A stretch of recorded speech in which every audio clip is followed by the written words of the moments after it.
Você sabia que a posição da mamada pode predispor a otite médias em crianças? Pois é, isso é verdade. Tomar cuidado com a posição de amamentar o seu bebê pode prevenir quadros de otite média de repetições. Eu sou Larissa Vilela, otorrinolaringologista.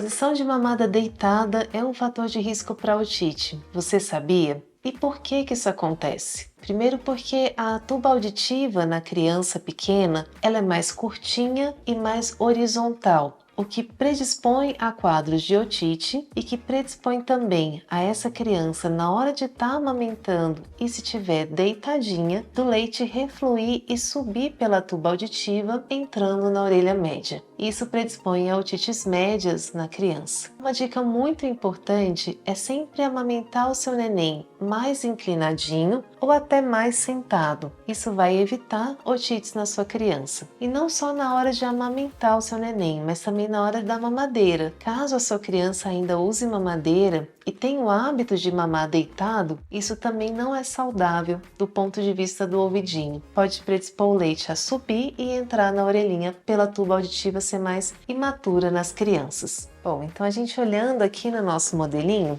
olha só. A gente tem a tuba auditiva lá no final do nariz, aqui nessa região. Essa é a abertura da tuba auditiva no final do nariz. Imagina a criança, eu vou virar aqui o nosso modelinho, deitada, amamentando ou tomando a sua mamadeira.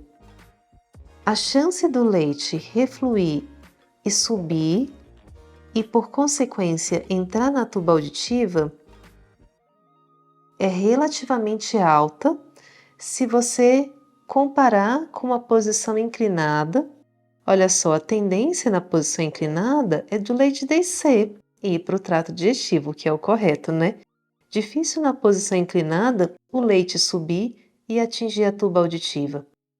E muito menos possível se a criança estiver mais sentadinha no colo da mãe amamentando.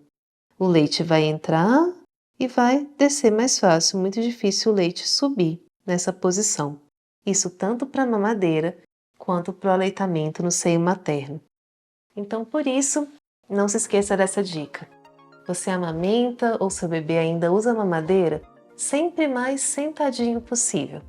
Essa é uma dica muito importante para prevenir otites em crianças. Curta este vídeo, compartilhe com outras mães para a gente difundir essa informação. Deixe aqui nos seus comentários se você tem alguma dúvida, se você ainda tem alguma pergunta sobre o assunto e se inscreva no nosso canal.